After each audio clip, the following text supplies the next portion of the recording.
Good day mga idol, kumusta ang lahat at mangyaring sumuporta, magbigay ng komento at share ng ating video ito.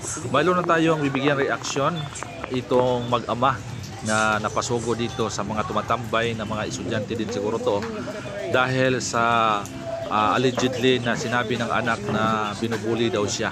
Kaya siguro nagsumbong sa ama, kaya ang ama ay pumunta rito sa mga tumatambay at kinausap.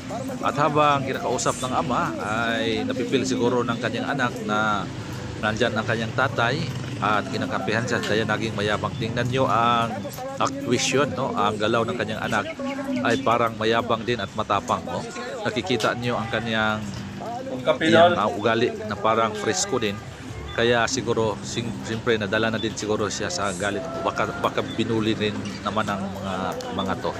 Kaya mga idol, mayroong reaksyon na ibigay natin kung tama ba ang ginawa ng ama. Tingin ko medyo tama naman kasi kinausap lang naman niya na wag mangbuli, wag tularan ang mga ginagawa ng iba, ng bubuli ng kapwa bata. Kaya marami ngayon ang mga naipiktuhan, no, naapektuhan sa sarili.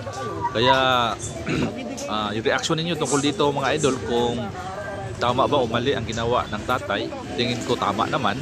Kaso lang parang napipreskuhan ako sa kanyang anak kasi parang matapang din ang dating nito. Pero mga idol, ako pabor ako sa bully na hindi talaga maganda yan, no? Hindi natin hayaan yung bully dahil marami talagang anak mo ang ibubuli. Hindi talaga maganda yan, no? Masasaktan tayo. Kaya yon mga idol, sana itong mga bata ito ng bubuli, kung totoo man ang paratang, payuhan ng mga magulang na huwag gawin ang pangbubuli.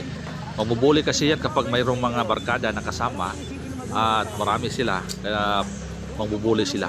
So yun lang mga idol, no? Kunting reaksyon para dito sa bidyong ito at gawin nating payuhan natin mga anak na huwag mambuli upang hindi makakasakit ng kapwa at walang masagasaan na damdamin ng kapwa estudyante. Maraming salamat, like and share mga idol. God bless, bye bye.